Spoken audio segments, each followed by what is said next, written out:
Okay, there's a big problem with something that I see in the online welding community. I hear it all the time from my online TIG welding students. I see it in the comments to videos everywhere, and I'm here today to give my opinion on the subject. So, how many of you have seen a picture like this online, and you look in the comment section on either Instagram or Facebook or whatever, and you see some kind of comment similar to this? Show me the backside. Where's the penetration? Show me the backside or it fails. Don't see any penetration.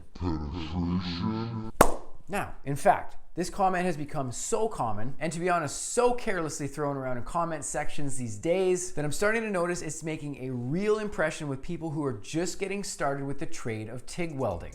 I was very lucky. I got to go to welding school approximately 10 years after I started my experience with production welding. Now, I had this instructor in school. His name was Jim. He had a ton of experience in the trade. He absolutely kicked ass, and he was an awesome dude. Now, in my apprenticeship for welding, there was a ton of awesome and super fun exercises that we did. We did wire feed, we did stick welding, we did oxyacetylene, we did TIG, literally everything. It was a blast. But I had a bit of a misconception that I started to experience, and this is very similar to what I'm seeing in the online community now. So let's take a look at something here. This is a joint that my students start working on in my program. This is the butt joint. Many of you are familiar with this one, but check it out. So taking a look at this one here, we actually might see a couple attempts that look like this. Now, when my students would send me photos of their work that looked like this, I was absolutely thrilled for them. I would send them a ton of messages congratulating them on getting results like this. Working your way up to a joint like this and getting results like that is a long process. And seeing them get something like this in the first session practicing, I would be so excited to see it. But it became very often that my excitement wouldn't go that far. They would be a little bit confused about why I was so excited because they were consistently and quite often very disappointed with themselves. Now, when completing an exercise like this, the first thing they did was pick up the joint and flip it over to look at the backside. And very commonly, they would see minimal to no penetration.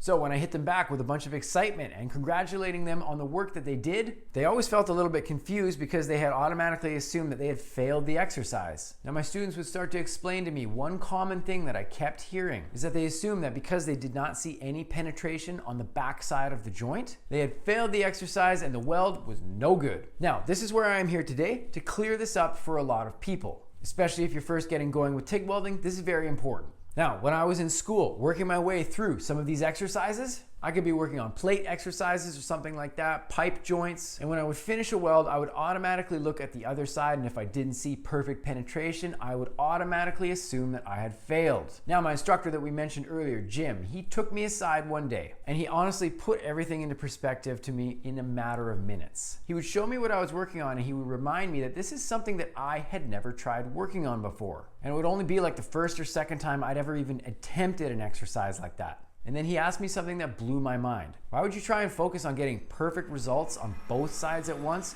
when you haven't even got one side perfect?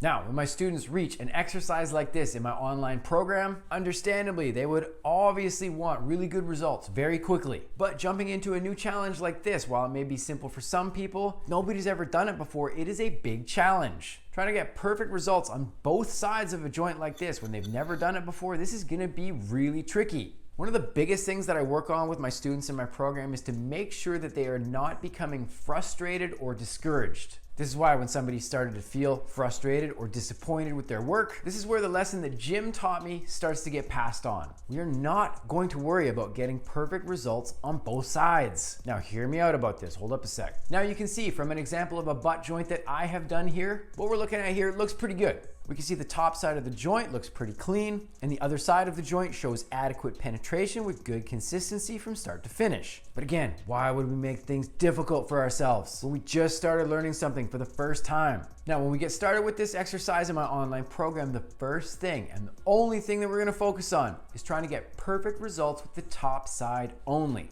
We want to do absolutely everything we can to get the top side as perfect as we can. And only when we start to see really good and consistent results there, this is when we are going to start to focus on getting results on the other side as well. Like I said, why would a beginner try and focus on two sides at once when they haven't even gotten everything dialed on the side that they can see? Now, when somebody starts learning an exercise like this puts a ton of unnecessary pressure on them when they're trying to learn. We do not want to do each side of the weld at like a 50% average. I guess that would kind of add up to 100%. We want to strategically focus only on one side, and we want to get that side 100% quality and understanding first. Then we go back through a separate lesson in the program, and this is where we start to understand the other side and getting good results with the penetration. So theoretically, on the other side, we get 100% results as well. So with this joint, we get 200% results. Doing it this way, this is where the understanding for proper control as well as proper penetration really begins. Like I said, I literally break this down in 2 separate lessons. We take what we learned on the top side in the first lesson. We really focus on how to get proper profile established and get good heat down into the joint with good control. This is where somebody's really gonna perfect the technique of everything on this side.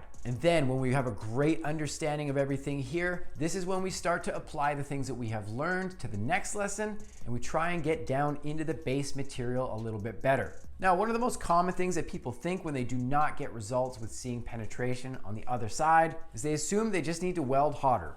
Okay, so going to the CanaWeld 201 here. You can see that this silly guy thinks that if he cranks up the machine as high as it'll go, it will just fix the problem.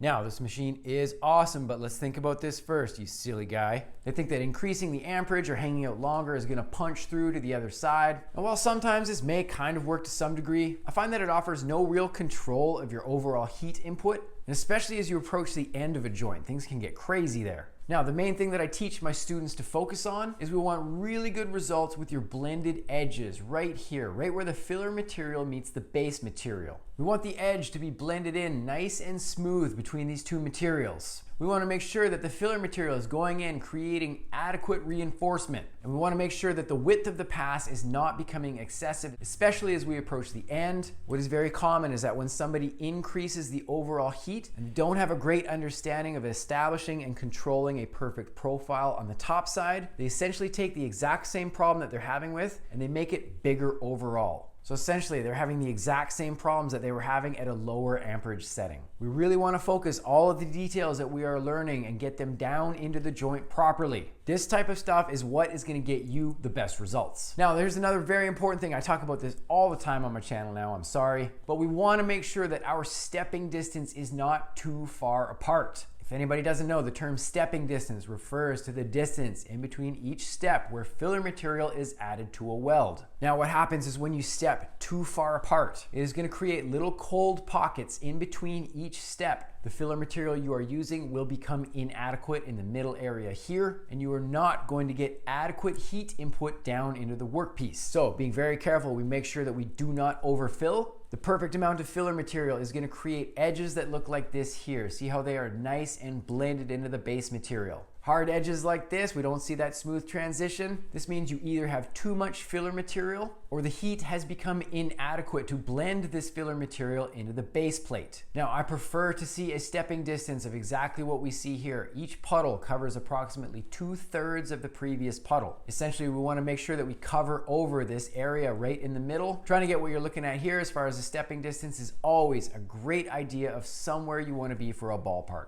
You're going to get much smoother cleaning action to all of your passes, and you're going to have a much better chance of getting penetration down into the workpiece. Now, another very important thing to think about here is what thickness of material you are using. Now, most of the exercises I do in my program is going to be 3/16 of an inch or approximately 4.6 millimeters. Now, when welding with material like this, even for myself, this is going to be difficult to get a perfect ribbon of penetration down into the other side. Something that's very important to remind people of if they're using material that's a little bit thicker like what you see here is just because you do not see a perfect ribbon of penetration on the backside, this does not mean you do not have adequate penetration. If you were to cut this piece out on a bandsaw and perform an etching test, look at the cross section of this here. I think you would be surprised to see that your weld actually did punch down into the base material. Like I said, even though we don't see it pop through completely on the other side, it will still be down in the joint. The material thickness just might be a little bit further. When we keep the variables of your heat input in check, like we talked about, we want smooth and blended edges. We want the perfect amount of filler material, and we want a good amount of heat input to make sure that we are getting into the workpiece. And I think you're gonna actually find that you punch into the base material a little more than you think. Now look at this example I did on my channel just a couple weeks ago. I called this here the split direction weld. You can see that even though we do not have a perfect ribbon of penetration on the back side, we do have evidence of it punching into the base material, and we're seeing some evidence of that on the back side. Again, if we're taking a look at everything on the top side, we made sure that we did not overfill with excessive reinforcement or filler material, and we got good results with getting everything blended into the base material with good reinforcement. We see good and consistent cleaning action. We can see the edges that transition between the filler material and base material is nice and smooth. These will all be a good indication that we got good heat input. We balanced all the variables well, and even though we don't see a perfect ribbon of penetration on the other side, we got into the base material. Now, when you're using something like a 1/8 of an inch material or 3.2 millimeters, or even stuff thinner than that, obviously you're gonna see easier evidence of penetration on the other side of the joint. But when you're first learning something like this, cut yourself some slack. When somebody posts a photo online somewhere that I'm looking, or some of my students send me some of their work, I honestly don't even care about seeing the other side yet, until we see everything looking absolutely perfect on the top side. I wanna encourage everybody as much as I can while they are learning. The way I teach people is strategic in the sense that we learn all of the fundamentals from the bottom up, and only when somebody has reached a certain level of confidence, this is where we push ahead into more challenging stuff and we try and work on more intricate details. I want to encourage everybody who is learning, do not worry about everything being perfect. Start with the fundamentals of what it is you're trying to learn first, and get a good understanding of everything that you are after and how to get there working your way from the bottom up. A good rule of thumb for my online students usually is if you can do something consistently 3 times in a row and get results that are almost identical, this is the time when we can either move on to something more challenging or start working on the fine details. Learning all the variables and different steps of TIG welding should be fun. I hate seeing shitty comments from people online. This gives people a really bad idea of what they should expect when they start learning. And personally, I'm out to change this in the welding community completely. I want to be known as the most welcoming place for newcomers to the trade, as well as a place where people can come, watch a video, share some of their work, bounce ideas off one another, and I'm gonna start building a place that we can do this online. Now, when you start out just working on basics, just because the results that you saw are not quite what you were expecting, this does not mean it was a failed exercise. Focus on the most basic and achievable aspects of what you're doing first, and then like I said, when you can bang out those results consistently, this is where we can start getting ambitious, move on to more challenging stuff, or work on the fine tuning of what you're doing. This is the stage when we try and make everything silky smooth. Watch this episode next. This was a master class on stepping distance. This episode has its own free textbook that you can download to accompany and follow along with it. Go get those free learning resources for yourself while they're still available. Go out and do a random act of kindness for a stranger today. My name is Dusty. Fill and chill. Talk soon. Peace.